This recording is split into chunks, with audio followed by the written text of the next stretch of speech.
चल 1 मिनट अभी बताओ आप भाई। चल चल सही, अभी अभी आप बताओ हमारा आखिरी नबी कौन है? चलो हाँ जी, हमारा आखिरी नबी कौन है? हजरत इब्राहिम ये पक्की बात है? की बात यार, आसाना पड़ा वरना यानी। अच्छा पक्की बात नहीं कि हमारा आखिरी नबी हजरत इब्राहिम है या कोई और है ना? थी सही।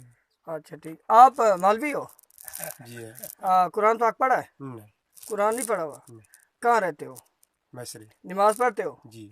आपकी ये नमाजें कितनी कौन सी नमाज सुनाओगे मुझे? जी एक जगह पूछो था। कोई नमाज सुना दो एक। जगह पूछो था सब वर्ड सिंगा। ये नमाज एक ही होती बस वही सुना दो। सुबह वारी बुधाने हो मंजदारी जोहरारी जेके जो पूछ दो। जो मर्जी बता दो, एक ही बता दो। हाँ नमाज मुझे नमाज सुना दे बस। नमाज सुना था। हाँ हाँ सुबह वारी बुधाने हो। हाँ। सुबह वारी बरकता सुनता है बरकता नफिल फर्जा। उसमें क्या पढ़ते हैं? उन्हीं में पढ़ता हूँ बन जो अलहमद शरीफ पढ़ता हूँ। हाँ कुलोला पढ़ता शुरू में हूँ। क्या पढ़ते हैं? शुरू में पढ़ता हूँ अलहमद शरीफ। नहीं शुरू में शुरू में नमाज नियत करना हूँ। हाँ नियत के बाद क्या पढ़ते हैं? अलहमद शरीफ पढ़ता हूँ। नहीं जी। चलो वो बात मैं आपको बताता हूँ।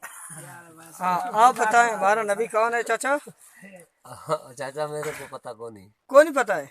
अच्छा आप मुसलमान हो या किसी और मजहब से तल्लुक़ रखते हो? मुसलमान हो। मुसलमान है जी। तो आपको ये पता नहीं है कि हमारा नबी कौन है? हमारे को पता आप कौन से गोट से कौन से डिस्ट्रिक्ट से तल्लुक़ रखते हैं? जी। आप कौन से जिले से? घोटकी से। जिला घोटकी है। जी। और ताड़को? ताड़को ही घोटकी। ताड़को ही घोटकी है। और आपके बच्चे कितने हैं? 2। 2 बच्चे हैं। जी। अच्छा तो आपको ये नहीं पता कि हमारा नबी कौन है? जी। और मुसलमान भी हो? हाँ जी। अच्छा चलो मैं आपको बताता हूँ कि हमारा नबी कौन है। हाँ जी। आप भाई बताएं। बताओ। हाँ आप बताएं। खुद बताओ ना। हाँ मैं बताता हूँ। खुद बताओ। मैं बताता हूँ। जिसके भाई तुमको पता है तो तबलीग कर ही दो आप। हमारा जो नबी है ना वो है हजरत मोहम्मद मुस्तफ़ा सल्लल्लाहु अलैहि वसल्लम। ये हमारे आखिरी नबी है। आखिरी नबी। और हमारे अगर हम मुसलमान हैं जो दूसरे गैर मजहब है वो हमारे नबी पाक सल्लल्लाहु अलैहि वसल्लम को नहीं मानते। ठीक है उनको नहीं पता नबी के नाम का, तो आप लोगों को भी नहीं पता यार। हाँ चाचा यार आपको तो पता होना चाहिए। आपको पता कौन नहीं। हजरत इब्राहिम अलैहिस्सलाम दुआ घुरी ना। हाँ हजरत इब्राहिम अलैहिस्सलाम दुआ घुरी हाँ तो एड़ो नबी या रब पैदा कर हाँ जे को कातला जो समझे हिफाजत करे। हाँ वो भाई पैदा एक क्यों? मिनट या एक मिनट। अच्छा भाई आप बताएं हमारा नबी कौन है आखिरी? हाँ एक मिनट आपकी कितनी उम्र होगी? इधर आ जाए इस साइड पे। आपकी उम्र कितनी है? आपकी उम्र कितनी पहले ये बताएं। आपकी उम्र 20-25 साल। 20-25 साल। अच्छा 20 और 25 के दरम्यान आपकी उम्र है तो आपको यही नहीं पता कि हमारा नबी कौन है? अच्छा आप मुझे ये बताएं मुसलमान हो या किसी और मजहब से तल्लुक़ रखते हो?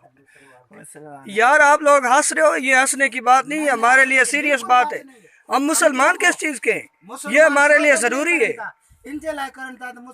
भाई। मैं इन लोग अस्सलाम वालेकुम रहमतुल्लाहि व बरकातहू। अज़ीज़ हम वतनों मेरे प्यारे पाकिस्तानी सामने जो आपको फ़ोटोग्राफ नज़र आ रहे हैं ये हमारा एक रेंजर का जवान गया हुआ है घोटकी में, उसने ये फ़िल्म बनाई है। आप ये आपने पहले सुन लिया कि किसी को ये नहीं पता कि हमारा नबी कौन है, नमाज कैसे पढ़ते हैं, नमाज का तरीका क्या है।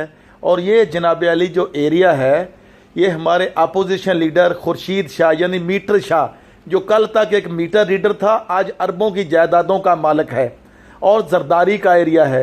ये पीपल्स पार्टी का एरिया है। भुट्टो जिंदा है लेकिन गरीब सिंधी मर गए, पन्नू आकल वाले मर गए, घोटकी वाले मर गए, सखर वाले मर गए, मीरपुर खास वाले मर गए, लाड़काना वाला मर गया, सिंधी बेचारा मर गया, भुट्टो कंजर दा बच्चा आज भी जिंदा है।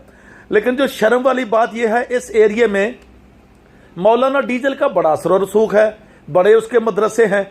कहाँ है उसके दीनी मदारस की तालीमात कहाँ है कि घोटकी में रहने वाले मेरे सिंधियों को ये नहीं पता कि हमारा नबी कौन है, नमाज क्या है, नमाज में कितनी रकातें हैं, नमाज पढ़ते कैसे हैं, ये नहीं पता। दूसरा ये पन्नू आकल का सखर का घोटके का एरिया है और ये ख़ास एरिया मीटर शाह कह रहा है बदकिस्मती से मेरे पाकिस्तान का अपोजिशन लीडर जो हमें आके दर्स देते हैं, हमें इंसानियत का दर्स में असेंबली में पार्लियामेंट में बैठ के देते हैं, उनके अपने एरिया में जो लोगों का शऊर ये है, लोगों में इल्म और आगाही का ये आलम है कि किसी को ये नहीं पता कि हमारा नबी कौन है, हमारे नबी का नाम क्या है, हम नमाज कैसे पढ़ते हैं, नमाज का तरीका क्या है।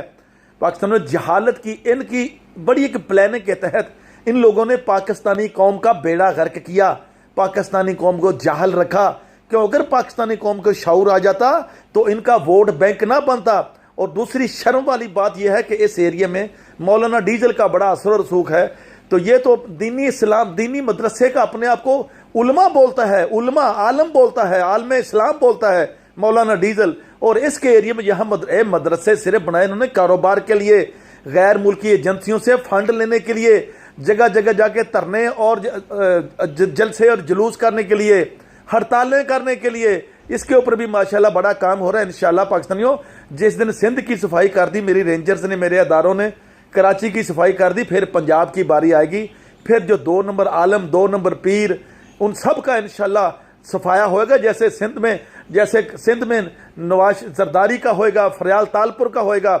फरियाल तालपुर ने, जरदारी ने पूरे सिंध पे कब्जा करके रखा है। भुट्टो की पूरे खानदान की जमीन पे जरदारी ने और ख़ास तौर पर इसने फरियाल तालपुर ने कब्जा कर। जिस दिन बेनज़ीर भुट्टो मरती है, सबसे पहले प्लानिंग के तहत सिंध का रेवेन्यू ऑफिस का रिकॉर्ड जलाया गया, फिर नया रिकॉर्ड बनाया गया। जो जितनी ज़मीनें हैं, लैंड रेवेन्यू का रिकॉर्ड नया बनाया गया। बेनज़ीर के मरने के बाद कंप्यूटराइज ताकि सारी ज़मीनें जरदारी और फरियाल तालपुर और थप्पी छप्पी के नाम में डाल दी गई। गरीबों की ज़मीनें, भुट्टो की ज़मीनें, ये सब कुछ सही होने जा रहा है अल्हम्दुलिल्लाह। पाकिस्तानियों, इन लोगों ने देखो कैसे सिंध की इवाम को, जरदारी ने सिंधियों को, नवाज शरीफ ने पंजाबियों को कैसे जाहल रखा, कैसे भेड़ बकरियों की तरह ट्रीट किया। और पाकिस्तानियों उठो, ये तुम्हें खा जाएंगे, ये तुम्हें, तुम्हारे बच्चों को नोच नोच के खा जाएंगे। देखो आपके सामने जो फिल्म चल रही है, किसी को ये नहीं पता हमारा नबी कौन है, हम नमाज कैसे पढ़ते हैं, ये हाल कर दिया इस अवाम का। अब यही अवाम इनका इंशाल्लाह टिक्का बोटी करेगी। पाकिस्तान हमेशा के लिए जिंदाबाद, अफवाज पाकिस्तान जिंदाबाद, मेरे रेंजर्स के एहलकार जिंदाबाद, पाकिस्तान पाइंदाबाद।